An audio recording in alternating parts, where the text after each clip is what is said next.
Hello,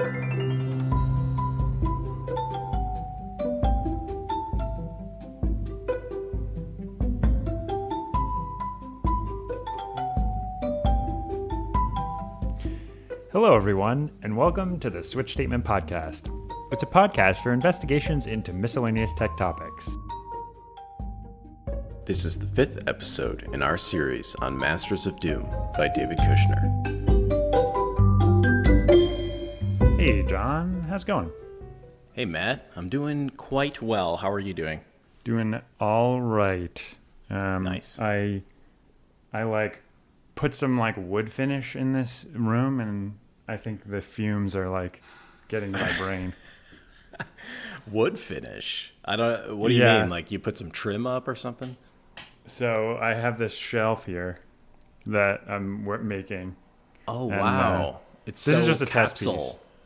So capsule. For the people listening, Matt is holding up a capsule-shaped shelving unit. It looks pretty cool. Yeah, so it looks kind of like a pill, yeah. And the idea is you kind of cut notches in a piece of wood, and then you can bend it. Dude, that sounds like an advanced, you're becoming a carpenter, basically. Sounds like an advanced technique. I found I could do it by buying only one power tool. So I tried to go in that, dip a toe in that direction. But dude, that's pretty awesome. Today is not about woodworking, though. It is about D&D. Have you ever D&D? Yeah. Have you ever played D&D? I have played D&D. It's a lot of fun. It's one of those games that's really dependent on the group you're playing with. Like if you're playing with dedicated individuals who are willing to get immersed into the story, it's great. But yeah, I feel like any kind of gap in the immersion can kind of ruin the whole thing, at least for me. So it just breaks it. Yeah. Yeah, it just breaks Although it. I feel like there's also a risk you go in the other direction and people are way too into it. And that's true also. Yeah, everyone sort of needs to be simpatico. It's very group vibe focused. Yeah.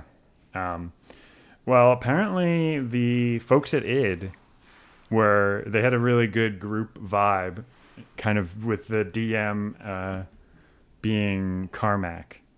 I feel like they're starting to establish roles.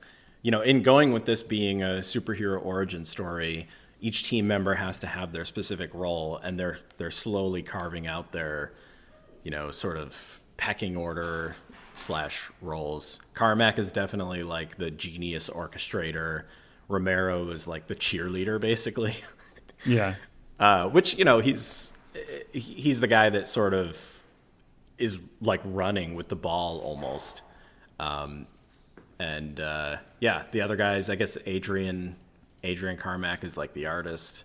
He's this brooding, dark artist, yeah. Yeah, he's kind of in the background somewhere. And I can't even remember who the other guys are, but they're slowly carving out their niches. Tom is kind of the jester. Yeah. And they talk about, I feel like this is the first time that they really talk about the name and solidify that they're going to be called id. And it's short for In Demand. Just terrible. I just stick with Ideas from the Deep. It's at least evocative. Ideas from the Deep is great. In Demand is the lamest thing ever. They also mentioned corpo speak. Yeah. Maybe at the time it sounded cooler, and today it just sounds so trite and lame. Yeah. But yeah, so when we at the end of chapter 4, they had broken away. They'd splintered off from Softdisk. So they're still in this lake house, working, playing a bunch of D&D, apparently. Working on continuing to build out their business with kind of, I feel like Romero is, I was almost going to say Camaro. Romero is the guy who is really pushing it. Like what you're talking about with roles, Carmack, at least from the business perspective, is really coming off as someone who's the isolated genius, right, who's just advancing the technology in the corner, where everyone else is kind of pushing the business forward. every Carmack really needs a Romero in their life. Yeah. Like, I think if you're a Carmack and you don't have a Romero, you're actually not going to get very far. Sadly. No, I mean that. I mean, for better for worse, I feel like that's kind of why we have never done something. We've never launched anything ourselves. Yeah. I mean, We're- if you don't count this podcast, Yeah, we're Like- sort of like Carmacks, except not nearly as talented as Carmack is. no, yeah, absolutely. So yeah, I mean, a lot of this chapter is really just kind of going through, like, I guess the evolution of their tone. Like, now Adrian is able to fulfill his dark, twisted fantasies. Yeah, yeah. Which this part was interesting because they have a little discussion about like violence in video games, which it is obviously a pioneer in that space, for better or for worse. They talk about an interesting game called Death Race that I guess had this brief moment of popularity. Game sounds insane. Like, apparently you're racing in Yeah, a what's car, and the goal is to run people over. And when you run them over, they become crucifixes, which I just found hilarious.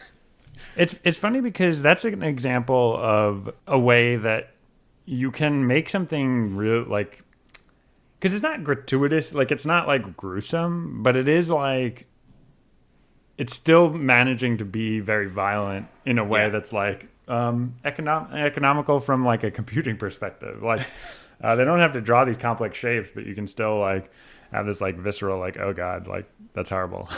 Yeah, no, I mean, it just sounds like powerful imagery. You know, it's Yeah. like you're saying, maybe it doesn't have blood spurting or things like that, but it just sounds like it would still be kind of a disturbing experience.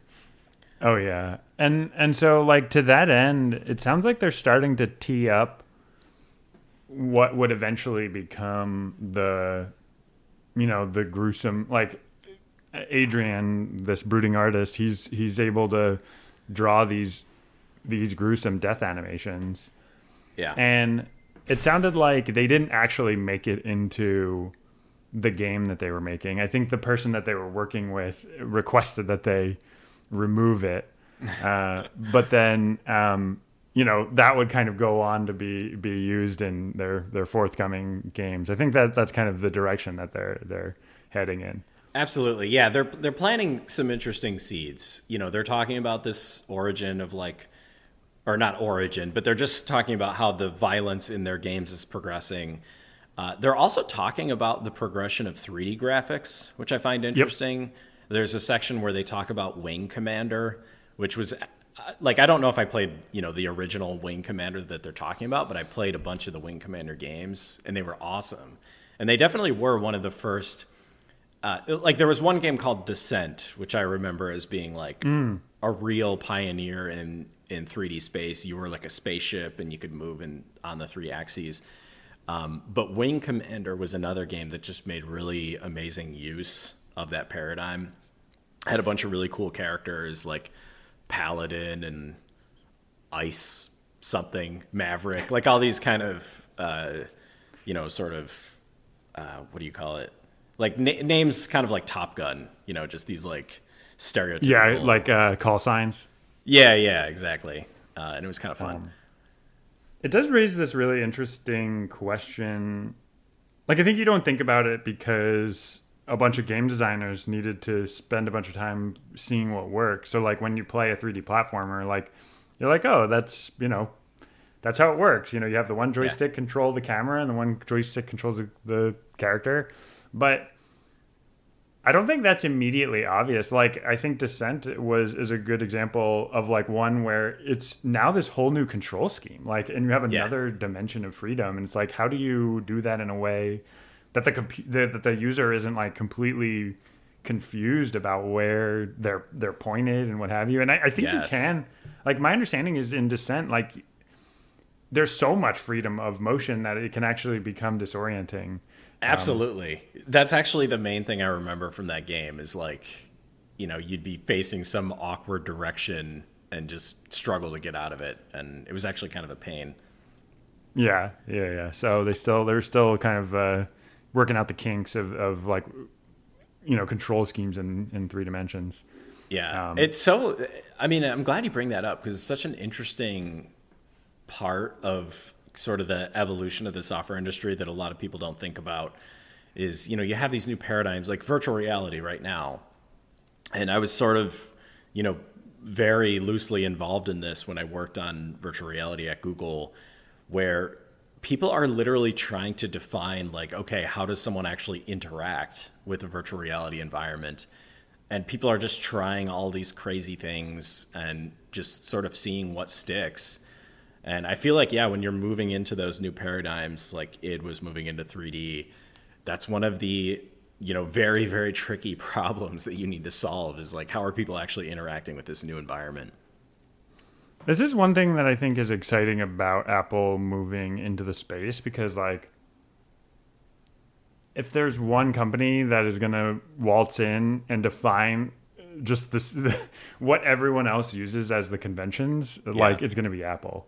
Totally. Yeah, they're masters at that. And they're just, the thing that Apple does that a lot of other companies just can't seem to figure out, they've just figured out the user experience. Like they really, everyone always says the user comes first, but I feel like Apple is one of the few companies that like truly just gets that right. Well, they're just also uncompromising. They're just going to do like stuff that's like super annoying for like the engineering team or what have you, or just like make even for users sometimes, because like if there's this conflicting thing, they'll change something so that it, so that overall or in the longer term, it makes for a better user experience. So yeah. I have to give them, props for that. Totally. Also, as far as the technology progression, there's a section that talks about raycasting, which I thought was interesting. I don't know if you understood this because I definitely did not, but they talk about how raycasting is faster than whatever technology they were using, which to me just sounded backwards. Like I've always thought of raycasting or ray tracing as much slower. Yeah, so, I mean, this did lead me to like, well, it feels like clearly I don't understand because I thought raycasting and ray tracing were the same. And like if even today games mostly are not using ray tracing, like I mean, I feel like in the last, I don't know, 5 or 10 years, like you've been getting like ray traced reflections. Right. Or like Cars, for example, was the first Pixar movie that used ray traced reflections because it was just too computationally intensive up until that point. Yeah. Yeah, exactly. So there must be talking about some other slightly different technique if they were pulling this off on 1990s PCs. I just thought that was interesting. Yeah, I wondered if it was because of the like simplicity of the scenes. Or maybe even that there was just fewer pixels on a monitor, because I guess, the ray tracing algorithm is kind of proportional to how many rays you're actually tracing. Well, right, exactly. Like my understanding is it scales like in the square of the number of lights in the scene or something. So like, is that maybe I'm just like making this up, but I actually did not think that it. Although, yeah, there's probably points where you have to like iterate over all the lights. But I don't know. I can't remember how ray tracing works. I just remember that you're sort of shooting rays out from the screen, and they're bouncing off walls, and you often have to calculate multiple reflections and sort of see which, because you're basically tracing your way to the lights. And if you find a light, you then add a little bit of like, whatever the surface material is. You add a little bit of, color to the surface. Right.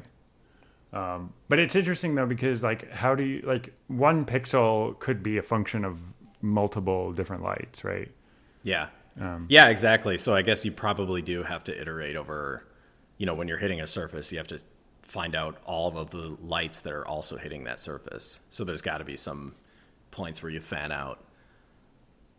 Yeah, it might just be the number of samples per pixel, right? Because isn't that a like, so basically like there's probably super slight variations. You can send like a couple of different like randomized samples through one pixel, and then some are going to bounce off one light and another one might hit another light, and then like that's how you get this like multiple.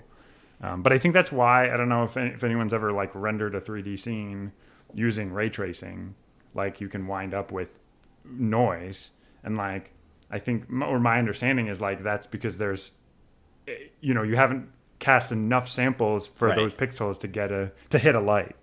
Exactly. Yeah.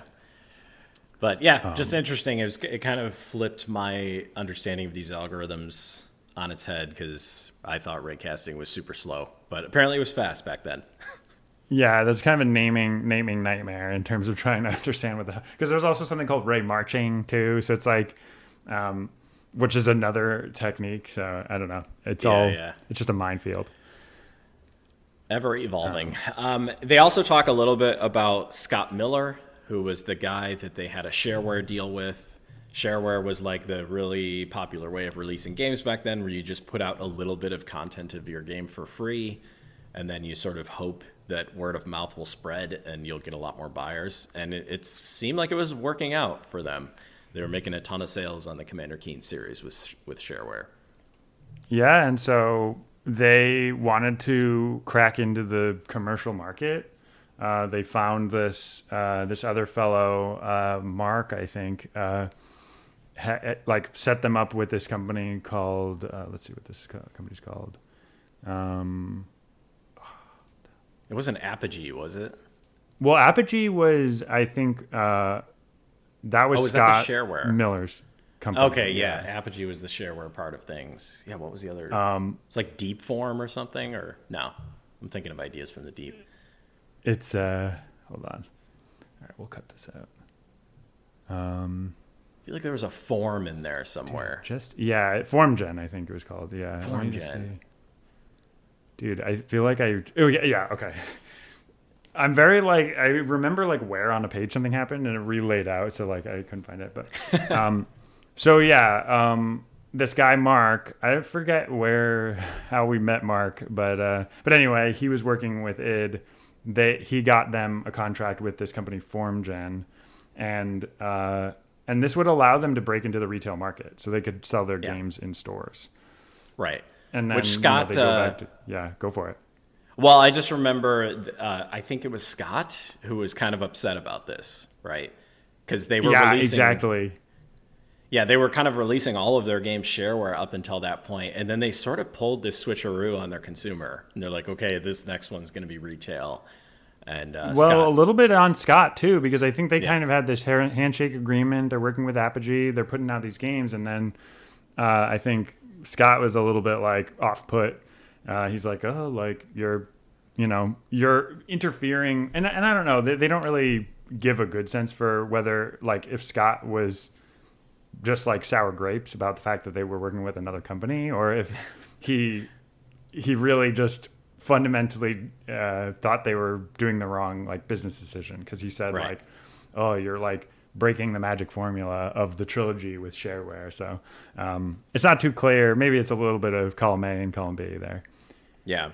But it's interesting because it's yet another chapter in the theme of this book, which is these guys kind of are willing to screw over business partners. I mean, they really, like with Al in the previous chapter, like that was kind of a tragic story. They basically just left this guy in the lurch, and who knows what happened to his company. And now with Scott, they're sort of doing a similar thing where they're just going behind his back and making a separate deal with some other entity. And it's just interesting because, as heroic as these guys are, they do also have this, and you could just call it good business acumen, because they're just sort of responding to changes in their own business and trying to make better deals. But you could also say they're sort of screwing over their partners. Yeah. And the funny thing is, like, I don't know how you have a long-term relationship with someone who you see like screws someone else over. Like, even if it's for the benefit of your business. Yeah. It's like how long until you're on the other side of that, that interaction, exactly. And this person screws you over when it's not in their best interest to help you anymore, Right. Yeah, exactly. And this is why, like I was just reading about Warren Buffett recently because Charlie Munger sadly passed away, who was Warren Buffett's business partner. And this is why they say that or at least one of the reasons Warren Buffett was so effective is just that he has always been absurdly honest and upfront about all of his business dealings with literally everyone. Like, and he's never done anything shady, basically. And so people just have such confidence in him that he's built up over time that he can just make these great deals with people because they have essentially 100% confidence in him. Yeah, I think that's the way to do it. I think it's beneficial in the long term. Although I don't know, Right. sometimes there might be times when like the reward is just too great, and you're like, well, even if I do screw over this one person, like the benefits are so high that it's worth it, or like I'm estimating it to be worth it. But yeah, and that's, I don't know, when those questions come up, I guess you just have to ask yourself, do I want to be that person, first of all? But also, even if this does end up being worth it, will I still be okay if I take the other path? Yeah. Anyway, I don't mean to get off on the rails about like business ethics, but it's an interesting thread in this book that they've sort of brought up a few times, and it comes up, in the next few chapters as well. That these guys just sort of had like a libertarian take on business, where it's like, I'm just going to do whatever makes sense at the time. Yeah.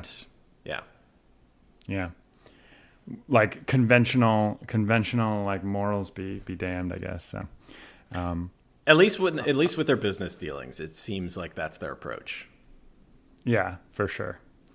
All right. Well, I don't think. I guess I think we said this in the last episode. This is when they're actually getting out of Shreveport. Yeah. And then at the end of this chapter, we are informed that they're bundling everything up and they're heading out to Wisconsin, Madison, Wisconsin. So. Yeah, Madison, Wisconsin, the cold tundra of Madison, Wisconsin. Carmack had a very funny quote, which is like, he basically said he didn't care where he was as long as he could code. And like, that is, whenever anyone has asked me like if I've liked where I'm living, I'd be like, well, I was able to find a house and I had an internet connection. So like, That was pretty much, that's all I need. That's all I need too. I just need a desk and my computer. I'm golden. Exactly. All right. Well, I will. I'll see you next time for chapter 6. All right. See you later, Matt. Peace.